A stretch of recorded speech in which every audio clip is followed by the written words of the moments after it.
ദൈവതിരുനാമത്തിന് മഹത്വമുണ്ടായിരിക്കട്ടെ. ഈ വലിയ നോമ്പിൻ്റെ വിശുദ്ധ നാളുകളിൽ അവിഭാജ്യ ഘടകമായ ഒന്നാണ് വിശ്വാസത്തോടു കൂടിയുള്ള പ്രാർത്ഥന. നമുക്ക് പ്രാർത്ഥനയെക്കുറിച്ച് ചിന്തിക്കാം. എന്താണ് പ്രാർത്ഥന? പ്രാർത്ഥന എന്നത് എല്ലാ മനുഷ്യകുലത്തിൻ്റെയും സകല ചരാചര സൃഷ്ടികളുടെയും അർത്ഥനയാണ്. അതിന് ജാതിയും മതവും വ്യത്യാസവും ഒന്നുമില്ല. പ്രാർത്ഥന എന്ന ഈ ചോദ്യത്തിൻ്റെ മറുപടികൾ നമ്മുടെ വിശുദ്ധ ഗ്രന്ഥങ്ങളിൽ തന്നെ പറഞ്ഞിട്ടുണ്ട്. അന്വേഷിക്കണമെന്ന് മാത്രം. അത് എങ്ങനെയാണെന്ന് നോക്കാം. ശ്രീമദ് ഭഗവത്ഗീത 9:22 ഇങ്ങനെ പറയുന്നു: അനന്യഭക്തിയോടെ എന്നെ ചിന്തിച്ച് പൂജിക്കുന്നവർക്കായി അവർക്കാവശ്യമായതെല്ലാം ഞാൻ നൽകുകയും അവരിലുണ്ടായിരിക്കുന്നതെല്ലാം സംരക്ഷിക്കുകയും ചെയ്യുന്നു. ഈ ശ്ലോകം അർജുനോട് കൃഷ്ണൻ പറയുന്നതാണ്. ഭക്തിയോട് സമർപ്പിക്കുമ്പോൾ ഭഗവാൻ സംരക്ഷിക്കും എന്നതിൻ്റെ ഉറപ്പാണിത്. വിശുദ്ധ ഖുർആൻ അൽ അഹ്സാബ് 33:41-42. ഹേ വിശ്വാസികളെ, ദൈവത്തെ ധാരാളമായി ഓർക്കുവിൻ, രാവും പകലും അവനെ മഹത്വപ്പെടുത്തുവിൻ. ഇത് ദൈവത്തിൻ്റെ സാന്നിധ്യം എപ്പോഴും നിലനിർത്താൻ ഉപദേശിക്കുന്നു. ഇനി ഹോളി ബൈബിളിലേക്ക് വന്നാൽ, വിശുദ്ധ വേദപുസ്തകത്തിൽ ഒരുപാട് വേദഭാഗങ്ങളിൽ പ്രാർത്ഥനയെക്കുറിച്ച് പരാമർശിച്ചിട്ടുണ്ട്. അതിൽ ചിലത് സാംസ് 145:18, ഡാനിയൽ 9:3, സാമുവൽ 1:27. അതിൽ ഒരു വാക്യം ഇവിടെ പ്രതിപാദിക്കുന്നു.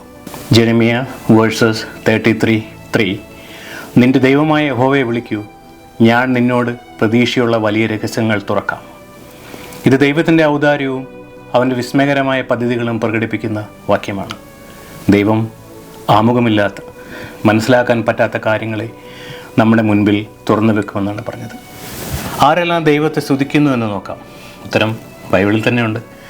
മനുഷ്യർ മാത്രമല്ല, സകല സൃഷ്ടികളും ദൈവത്തെ സ്തുതിക്കുന്നു എന്ന് വിശുദ്ധ വേദപുസ്തകം നമ്മളോട് പറയുന്നു. സകല സൃഷ്ടികളും ദൈവത്തെ സ്തുതിക്കുന്നു.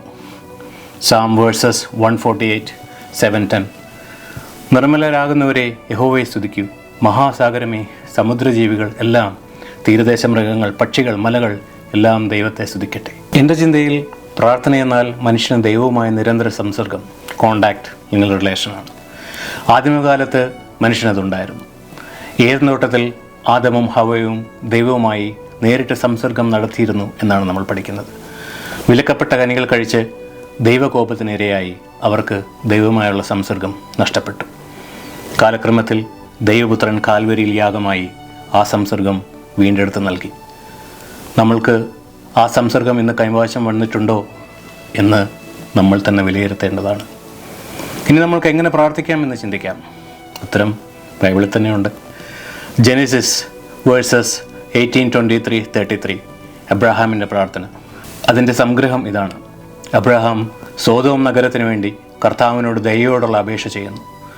ദുഷ്ടരെ രക്ഷിക്കാനായി നീതിമാന്മാരുടെ എണ്ണത്തിൽ കുറവുണ്ടോ എന്ന ചോദ്യം ഉന്നയിച്ച് അദ്ദേഹം ദൈവത്തോട് സത്യസന്ധമായി പ്രാർത്ഥിക്കുന്നു.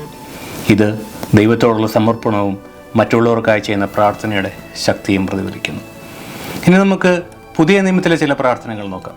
അതിലെ ചില ഉദാഹരണങ്ങളാണ് കുഷ്ഠരോഗിയുടെ പ്രാർത്ഥന, അന്ധൻ്റെ പ്രാർത്ഥന, തളർവാദ രോഗിക്ക് വേണ്ടിയുള്ള പ്രാർത്ഥന, കള്ളൻ്റെ പ്രാർത്ഥന, പിന്നെ യേശുവിൻ്റെ പ്രാർത്ഥന. ഇതിൽ നമുക്ക് കള്ളൻ്റെ പ്രാർത്ഥന ഒന്ന് നോക്കാം. ലൂക്ക് 23:42, അപ്പോഴൊരു കള്ളൻ അവനോട് പറഞ്ഞു, യേശുവേ, നീ നിൻ്റെ രാജ്യത്വത്തിലേക്ക് വരുമ്പോൾ എന്നെയും ഓർക്കണമേ. യേശുവിൻ്റെ മറുപടി ലൂക്ക് 23:43, ഇന്ന് തന്നെ നീ എന്നോടുകൂടെ പരദീസിലായിരിക്കും.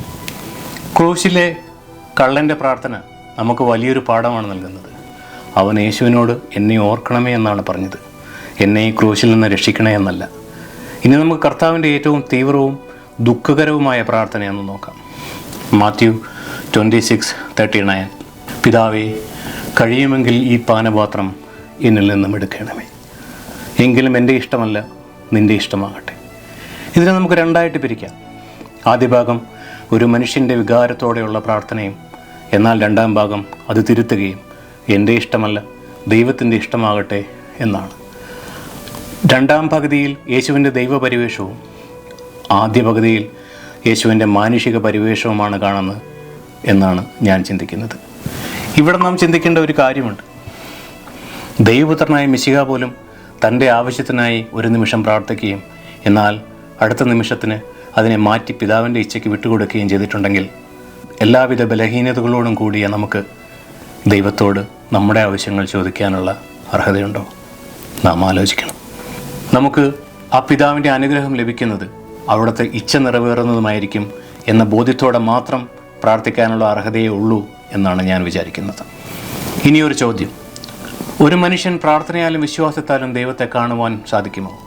നമുക്ക് വേദപുസ്തകം ഇതിനെക്കുറിച്ച് എന്താണ് പറയുന്നത് നോക്കാം. മോശ ദൈവത്തോട്, ദൈവമേ, ഞാൻ നിൻ്റെ മഹത്വം കാണാൻ അനുവദിക്കണമേ എന്ന് അപേക്ഷിക്കുന്നു. അതിന് ദൈവം മറുപടി നൽകുന്നു, ഞാൻ എൻ്റെ മഹിമയെ മുഴുവൻ നിനക്ക് കടന്നു പോകുവാൻ അനുവദിക്കും, എൻ്റെ നാമം നിൻ്റെ മുമ്പിൽ പ്രഖ്യാപിക്കും, എന്നാൽ നീ എൻ്റെ മുഖം കാണുകയില്ല, കാരണം ഒരു മനുഷ്യനും എന്നെ കണ്ടിട്ടും ജീവിച്ചിരിക്കുകയില്ല. ദൈവം മോശയെ ഒരു പാറക്കരയിലേക്ക് കൊണ്ടുപോയി അവിടെ ഒരു പൊത്തിൽ മറിച്ചു. ദൈവത്തിൻ്റെ മഹിമ കടന്നു പോകുമ്പോൾ അവൻ ദൈവത്തിൻ്റെ പിൻഭാഗം മാത്രം കാണുവാൻ അനുവാദം നൽകി. അതിനർത്ഥം ദൈവത്തെ ശരീരത്തിൽ കാണുവാൻ സാധിക്കുന്നില്ലെങ്കിലും വിശ്വാസത്താൽ ആത്മീയ അനുഭവത്തിലൂടെ ദൈവത്തെ അറിയാനും അനുഭവിക്കാനുമാകും. ഇതുവരെ നാം ചിന്തിച്ചിരുന്ന പ്രാർത്ഥന എന്താണ് എന്നതിനെയും പ്രാർത്ഥനയുടെ വ്യത്യസ്തതകളെക്കുറിച്ചുമാണ്. ഇനി നമുക്ക് നമ്മുടെ നിത്യജീവിതത്തിലെ പ്രാർത്ഥനകളിലേക്ക് കടക്കാം. എപ്പോഴും നാം ഉച്ചരിക്കുന്ന സ്വർഗസ്ഥനായ പിതാവേ എന്ന പ്രാർത്ഥന പരിശോധിച്ചാൽ ഇതിൽ ഇപ്രകാരം പറയുന്നുണ്ട്. ഇതിലാദ്യം തന്നെ നാം ദൈവത്തിനെ സ്വർഗസ്ഥനായ പിതാവേ എന്നിങ്ങനെ സംബോധന ചെയ്യുന്നു. നാം ഇവിടെ ആലോചിക്കേണ്ടത് പിതാവേ എന്ന് സംബോധന ചെയ്യാൻ നാം ദൈവത്തിൻ്റെ മക്കളായിരിക്കണം. അതിന് നമുക്ക് അർഹതയുണ്ടോ എന്നാണ്. പിന്നീട് നാം പ്രാർത്ഥിക്കുന്നു, ഞങ്ങൾക്ക് വിരോധമായി പിഴവ് ചെയ്തവരെ ഞങ്ങൾ ക്ഷമിച്ചതുപോലെ ഞങ്ങളുടെ പാപങ്ങൾ ഞങ്ങളോട് ക്ഷമിക്കണമേ. ഇവിടെ നാം ചിന്തിക്കേണ്ടത് ഇവിടെ ഒരു വ്യവസ്ഥ വെച്ചിരിക്കുന്നുവെന്നാണ്. ഞങ്ങൾക്ക് വിരോധമായി പിഴവ് ചെയ്തവരോട് ഞങ്ങൾ ക്ഷമിച്ചതുപോലെ നമ്മൾ ക്ഷമിക്കുന്നുണ്ടോ? ഇവിടെ കർത്താവിൻ്റെ ക്രൂശിലെ പ്രാർത്ഥന നമുക്ക് പരിശോധിക്കാം. ലൂക്ക് 23:34. അപ്പോൾ യേശു പറഞ്ഞു, പിതാവേ, ഇവരോട് ക്ഷമിക്കണമേ, അവർ ചെയ്യുന്നത് എന്താണെന്ന് അവർ അറിയുന്നില്ല. ഇവിടെ യേശു നമ്മെ പഠിപ്പിക്കുന്നത് നമ്മളോട് തെറ്റ് ചെയ്ത നമ്മുടെ വിരോധികളോട് എങ്ങനെ ക്ഷമിക്കണം എന്നാണ്. ഇനി നാം ദേവാലയത്തിലുണ്ടായിരിക്കുമ്പോൾ പ്രാർത്ഥനയാലും വിശ്വാസത്താലും ദൈവത്തെ എങ്ങനെയാണ് അറിയേണ്ടത് എന്ന് ചിന്തിക്കാം. ബഹുമാനപ്പെട്ട പുരോഹിതൻ വിശുദ്ധ ബലിപീഠത്തിൽ പരിശുദ്ധാത്മാവിനെ ആവസിക്കുമ്പോൾ, വിശുദ്ധ കുർബാന വാഴ്ത്തപ്പെടുമ്പോൾ, വിശുദ്ധ കുർബാന എഴുന്നള്ളിക്കുമ്പോൾ ദൈവത്തിൻ്റെ സാന്നിധ്യം അനുഭവപ്പെടുന്നു എന്നതാണ്. പക്ഷെ നമ്മൾ ആലോചിക്കണം, എങ്ങനെയാണ് ദൈവത്തിൻ്റെ സാന്നിധ്യം നമ്മൾക്ക് മനസ്സിലാക്കാൻ പറ്റുന്നത്? ഉത്തരം വിശുദ്ധ വേദപുസ്തകത്തിൽ തന്നെയുണ്ട്.